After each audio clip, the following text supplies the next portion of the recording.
Welcome back to our channel Fight for your dreams. So let's fight with me. I am Amandeep. As you know, वैदिक काल हम cover कर रहे हैं। तो कल हमने ऋग्वेदिक अर्थव्यवस्था को कवर किया था, ठीक है। और आज हम कवर करेंगे उत्तर वैदिक अर्थव्यवस्था। उससे पहले ऋग्वेदिक राजनीति हमने कवर कर ली थी, ठीक है। तो इसी तरीके से हम आगे चलते रहेंगे। आई होप आपको सब समझ आ रहा होगा। इस वीडियो का जो PDF फाइल है उसे लेने के लिए आप नीचे पिन कमेंट के अंदर लिंक दिया गया है टेलीग्राम का, वहाँ से आप PDF फाइल ले सकते हैं इस वीडियो का। ओके, तो स्टार्ट करते हैं। उत्तर वैदिक काल की अर्थव्यवस्था की जानकारी ऋग्वेद के बाद जो संहिताएं लिखी गई थी, ठीक है, जो संहिताएं लिखी गई थी उन संहिताओं से हमें इसके बारे में पता चलता है, ठीक है। लेकिन ऋग्वेद की अर्थव्यवस्था का हमें कहाँ से पता चल रहा था? ऋग्वेद की अर्थव्यवस्था का हमें पता चल रहा था ऋग्वेद से, ठीक है। लेकिन उत्तर वैदिक काल की अर्थव्यवस्था की जानकारी ऋग्वेद के बाद में लिखी गई संहिताओं और चित्रित धूसर मृदभांड स्थलों से प्राप्त होती है। जहाँ से हमें चित्रित धूसर मृदभांड प्राप्त हो रहे हैं उन स्थलों से जानकारी प्राप्त होती है उत्तर वैदिक अर्थव्यवस्था की, ठीक है। उत्तर वैदिक सभ्यता का काल 1000 ईसा पूर्व से 600 ईसा पूर्व माना जाता है। 1000 से क्यों माना जाता है? क्योंकि 1000 ईसा पूर्व के समय 1000 ईसा पूर्व के समय गांधार क्षेत्र के अंदर लोहे का प्रयोग होना स्टार्ट हो गया था, ठीक है। लगभग 1000 ईसा पूर्व के आसपास गांधार के क्षेत्र में लोहे के प्रयोग के साक्ष्य मिलने लगे थे, जिससे क्या पता चलता है कि इस वक्त जो काल था वो उत्तर वैदिक काल था, ऋग्वेदिक काल नहीं था। क्योंकि ऋग्वेदिक काल के ग्रंथों से, ऋग्वेद से हमें केवल अयस नाम का शब्द मिलता है, जिसका मतलब क्या है? तांबा और कांसा, ठीक है। तो अब देखिए, ये पॉइंट आपको समझ आ गया। गांधार के क्षेत्रों में लोहे का साक्ष्य मिलने लगे थे कब?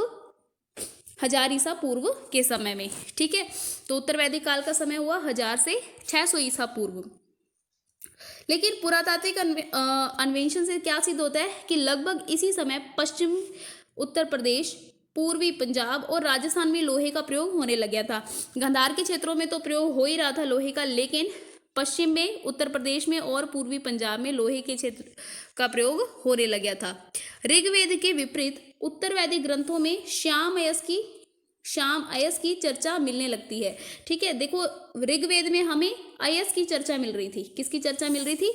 अयस की चर्चा मिल रही थी। अयस का मतलब क्या था? अयस का मतलब था तांबा और कांसा, ठीक है। अयस का मतलब क्या था?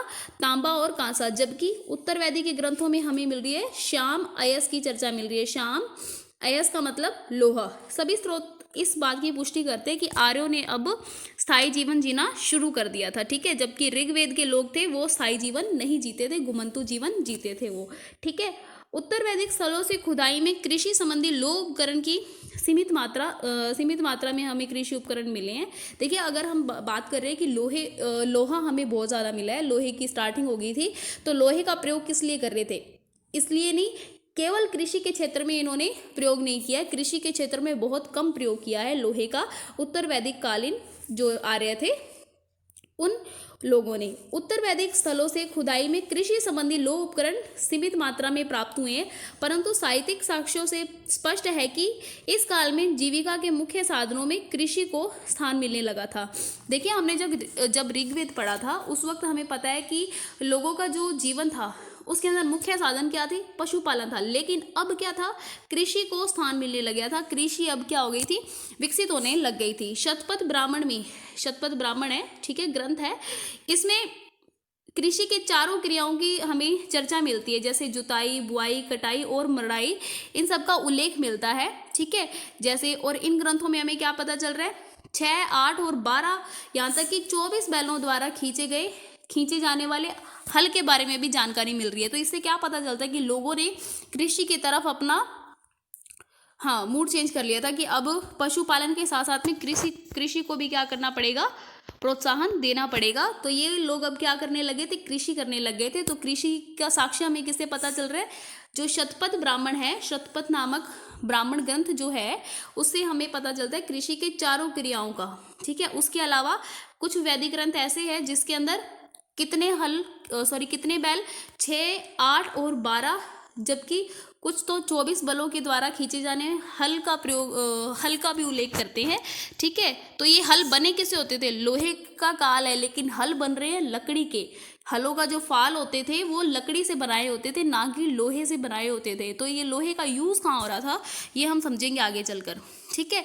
जो अब देखो हलों का जो फाल लकड़ी से बना होता था, जो किसके लिए यूज़ होता था, किस क्षेत्रों में, गंगा घाटी के ऊपरी मैदानों के लिए। गंगा घाटी का जो ऊपरी मैदान था उन क्षेत्रों के लिए, उन मैदानों के लिए लकड़ी के हल का प्रयोग हो सकता था, क्योंकि वहाँ पे इतने ज़्यादा पेड़ थे नहीं, ज़्यादा दलदली क्षेत्र थे नहीं, तो वहाँ पर इतना ज़्यादा लोहे का प्रयोग हो नहीं रहा था। समझ रहे होंगे, आई होप आप पॉइंट ये, ठीक है। तो आगे समझते हैं। कृषि कार्यों में बहुधा राजाओं और राजकुमार उनमें शामिल होने का उल्लेख मिलता है। तो कृषि कार्यों में ज़्यादातर कौन शामिल होते थे, राजा शामिल होते थे और राजकुमार शामिल होते थे, ठीक है। कृषि कार्यों में कौन शामिल हो रहे हैं, राजा भी हो रहे हैं और राजकुमार भी हो रहे हैं। इसका उल्लेख हमें कहाँ मिल रहा है, हाँ जी, उत्तर वैदिक कालीन ग्रंथों से हमें इसका उल्लेख मिलता है। इस काल में जौ के अतिरिक्त अन्य प्रकार के अनाजों का विवरण देखने को मिलता है, लेकिन ऋग्वेद में सिर्फ 2 ही अनाजों के बारे में पता लग रहा था। तो वो अनाज कौन कौन से थे, आई होप आपको याद होगा। एक तो धान्य था, ठीक है, और दूसरा था यव, ठीक है। तो एक धान्य और एक यव था, लेकिन उत्तर वैदिक के अंदर धान्य जैसे जौ, चावल, मूंग, उड़द, तिल, गेहूं आदि की चर्चा मिल रही है, ठीक है। कहाँ से पता चल रहा है, वाजसनेयी संहिता से, ठीक है। कौन से ग्रंथ से, वाजसनेयी संहिता से कई प्रकार के अनाजों का पता चलता है, ठीक है। जबकि ऋग्वेद में 2 ही थे, यव और धान्य थे, ठीक है। और इस नाम के कोई मतलब कि अपने को अनाजों का विवरण पता नहीं है। ओके, आई होप पॉइंट आपको समझ आ गया होगा। कृषि को अब क्या मिलने लगी थी, महत्ता मिलने लगी थी, ठीक है। तो जिसका उल्लेख कहाँ मिल रहा है हमें, हाँ जी, ठीक है, जिसका उल्लेख हमें शतपथ ब्राह्मण में मिलता है, जिसके अंदर चारों क्रियाओं के बारे में उल्लेख किया गया है, ठीक है। उसके अलावा बैलों द्वारा खींचे जाने वाले हल का उल्लेख हुआ है। हल किससे बना है, लकड़ी से बना है। और खेती कर कौन रहा है, राजा, राजकुमार और बहुधा लोग कर रहे हैं, ठीक है। बहुधा, राजकुमार और राजा लोग करते हैं, ठीक है।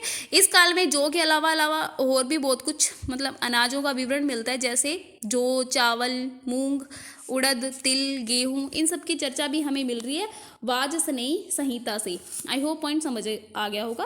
तो चलते हैं नेक्स्ट पॉइंट पर। इसी ग्रंथ में विभिन्न प्रकार के अन्नों को बोने और पकने का समय दिया जाता था। इस काल में लोग खाद का प्रयोग करते थे, मतलब वो खाद से परिचित थे। ऋग्वेद के लोग भी खाद से परिचित थे, ठीक है। अथर्ववेद में पशुओं की, अथर्ववेद जो है वहाँ उसमें पशुओं की प्राकृतिक खाद को मूल्यवान बताया गया है। तो पशुओं की जो प्राकृतिक खाद थी उसको बताया जाता था मूल्यवान, किसमें, अथर्ववेद में, ओके। कृषि संबंधी आपदाओं को दूर करने के लिए अनेक प्रकार के मंत्रों का विधान मिलता है, ठीक है। कृषि संबंधी आपदाएं आ गई, कोई बीमारी आ गई जैसे, तो उनसे छुटकारा पाने के लिए कई प्रकार के मंत्रों का विधान मिलता है उत्तर वैदिक काल के अंदर, ठीक है। इस काल में पशु कौन कौन से थे, ऋग्वेद के अंदर तो गाय की महत्ता बहुत ज्यादा थी। इस काल में पशुओं में गाय, बैल, बकरी, भेड़, गधे, सूअर, इन सबको प्रमुखता से पाला जाता था। लेकिन इस बात की आपको याद रहे कि हाथी को भी पालतू बनाए जाने के साक्ष्य हमें उत्तर वैदिक काल से मिलते हैं, ठीक है। हाथी को पालतू बनाया जाता था। अब ऐसा नहीं है कि अब गाय को इन्होंने पीछे छोड़ दिया, गाय के प्रति भी सम्मान का उल्लेख हमें मिलता है अथर्ववेद में, ठीक है। याद रहेगा आई होप, ठीक है। कृषि संबंधी आपदाओं को दूर करने के लिए अनेक प्रकार के मंत्रों का विधान मिलता है। मंत्रों का विधान कहाँ से मिल रहा है, हाँ, उत्तर वैदिक काल के ग्रंथों से, ठीक है। इस काल में पशुओं में गाय, बैल, भेड़, बकरी, गधे, सुअर आदि को प्रमुखता से पाला जाता था। अथर्ववेद में गाय के प्रति सम्मान का उल्लेख की मिलता है, ठीक है। इस समय हाथी को भी पालने के साक्ष्य हमें मिल रहे हैं। आई होप आपको ये समझ आ गया होगा। कोई अगर प्रॉब्लम है तो आप मुझे कमेंट में बता दें, ठीक है। पशुपालन से कृषि अर्थव्यवस्था की ओर परिवर्तन के साथ ही उत्तर वैदिक काल में अनेक कलाओं और शिल्पों का उल्लेख मिलता है। तो अब देखिए, अब कृषि अर्थव्यवस्था की ओर परिवर्तन होने लग गया, जिससे क्या होगा, अधिशेष ज़्यादा होगा। अधिशेष जैसे जैसे ज़्यादा होगा वैसे वैसे लोग काम भी अलग अलग करने लगेंगे। तो उत्तर वैदिक काल में कई नई कलाओं और शिल्पों का उल्लेख मिलता है। तो वो क्या क्या काम है, लोहारी और धातुकरों के बारे में सूचना मिलती है। लेकिन उसके अलावा जैसे चर्मकार हो गए, कुम्हार हो गए, बढ़ईगिरी हो गए, ठीक है, और बुनाई वाले हो गए, इन सब के बारे में चर्चा हमें, है ना, वैदिक काल के ग्रंथों से मिलती है, उत्तर वैदिक काल के। पश्चिमी उत्तर प्रदेश और बिहार में 1000 ईसा पूर्व तांबे के कई औजार मिले हैं, ठीक है, तो तांबे का भी यूज करते आ रही है। अब बुनाई का कार्य केवल स्त्रियां करती थी, ठीक है, जबकि ऋग्वेद के अंदर स्त्रियां और पुरुष मिलके करते थे बुनाई का काम। और सबसे अच्छी रंगीन उत्पादन ऊन का उत्पादन कहाँ हो रहा था, परुष्णी नदी के पास में, ठीक है, ये सब हमने कर लिया था कवर। परंतु इसका उत्पादन जो होता था वो बड़े पैमाने पर होता था। किसका, बुनाई का उत्पादन बड़े पैमाने पर होता था, लेकिन करता कौन था, इसका उत्पादन केवल स्त्रियां करती थी, ठीक है। चर्मकार, कुम्हार और बढ़ईगिरी के शिल्प में भी काफी परिवर्तन देखने को या फिर प्रगति देखने को मिलती है उत्तर वैदिक काल में। तो ये ऋग्वैदिक अर्थव्यवस्था से तो काफी डेवलप अर्थव्यवस्था लग रही है देखने में, है ना। तो समझते हैं नेक्स्ट पॉइंट को। विभिन्न कला तथा दस्तकारियों के उदय से व्यापार का विकास हो गया। तो व्यापार तो पहले भी था। पणी नामक व्यापारी होते थे ना, पणियों को क्या कहते थे, व्यापारी कहते थे। तो व्यापार यहाँ पर भी हो गया। तो इस व्यापार से पणी लोगों के अलावा कौन जुड़े हुए थे, वैश्य लोग जुड़े हुए थे, ठीक है, व्यापार से संबंधित थे। इस काल में के ग्रंथों में व्यापारियों को अनेक श्रेणियों का उदय मिलता है, ठीक है। व्यापारियों की काफी श्रेणियां ऊपर उठ के आई है, ठीक है, अलग अलग प्रकार की, जैसे वैश्य लोग अलग हो गए, पणी की श्रेणी अलग हो गई। तो इसके अंदर सबसे प्रधान कौन होता था, श्रेणिन जो होता था वो सभी श्रेणियों का क्या होता था, प्रधान होता था। जितने भी कैटेगरी के जो व्यापारी है उन सभी कैटेगरी का व्यापारियों का हेड कौन होता था, श्रेणिन होता था, ठीक है। व्यापार में ब्याज पर देने वाले, मतलब भी जैसे कि आज हम अगर किसी से उधार लेते हैं ब्याज पर, तो हमें मिल जाता है, उसे हम क्या कहते हैं, उधारी कहते हैं, ब्याज पर, है ना। तो कर्जा कहते हैं। तो उस वक्त ब्याज पे जो धन देते थे, कर्जा देते थे, उसको बोलते थे कुसी दिन, ठीक है, कुसी दिन कहा जाता था। ब्याज पर धन देने को कुसी दिन का प्रचलन था उस वक्त भी, लेकिन सिक्के नहीं चल रहे थे। तो पहले भी हमें क्या मिल रहा था, सिक्कों के रूप में 2 शब्द मिले थे। किस किस के शब्द मिले थे, एक तो मिला था निष्क, ठीक है, और एक हमारा था शतमान, ठीक है, एक था निष्क और एक था शतमान। तो निष्क का जो मतलब था वो निष्क मतलब सोने का आभूषण या फिर सोने की कोई, है ना, और शतमान का क्या था, शतमान 100 गायों की संख्या थी, ठीक है। आई होप पॉइंट समझ आ गया होगा। इस वक्त भी जो उत्तर वैदिक काल के अंदर भी धन देते थे जिसे कुसुदिन कहते हैं ब्याज पर, तो लेकिन सिक्कों का प्रचलन स्टार्ट नहीं हुआ था। इस प्रकार उत्तर वैदिक अर्थव्यवस्था में वैदिक काल की तुलना में ठोस परिवर्तन देखने को मिलता है। अर्ध पशुपालन, अर्ध यायावर जीवन अब नियमित हो गया था, कम हो गया था, ठीक है, तथा कृषि प्रधान आजीविका के स्रोत में स्थापित हो गया था। कहने का क्या मतलब है कि अब लोगों ने पशुपालन को बाकी व्यवसाय के साथ नहीं करना स्टार्ट कर दिया, जैसे आज भी लोग करते हैं, पशुपालन भी करते हैं, कृषि भी करते हैं, ठीक है। और अर्ध यायावर मतलब कि घुमंतु वाला काम इन्होंने कम कर दिया था, ठीक है। तो ये अब फिक्स हो गया था इनका काम। कृषि प्रधान आजीविका के स्रोत में स्थापित हो गई थी। अब यहाँ पे सबसे ज्यादा आजीविका क्या थी, आजीविका का स्रोत क्या था, कृषि। तो शिल्प और दस्तकारियों के विशेषीकरण एवं स्थायी जीवन तथा वाणिज्य व्यापार की क्या हो गई, शुरुआत हो गई। कब, उत्तर वैदिक काल के अंदर। उत्तर वैदिक कालीन अर्थव्यवस्था के अध्ययन में यह प्रश्न जरूर उठता है कि लोह तकनीक के प्रयोग ने उत्तर वैदिक अर्थव्यवस्था को किस प्रकार प्रभावित किया।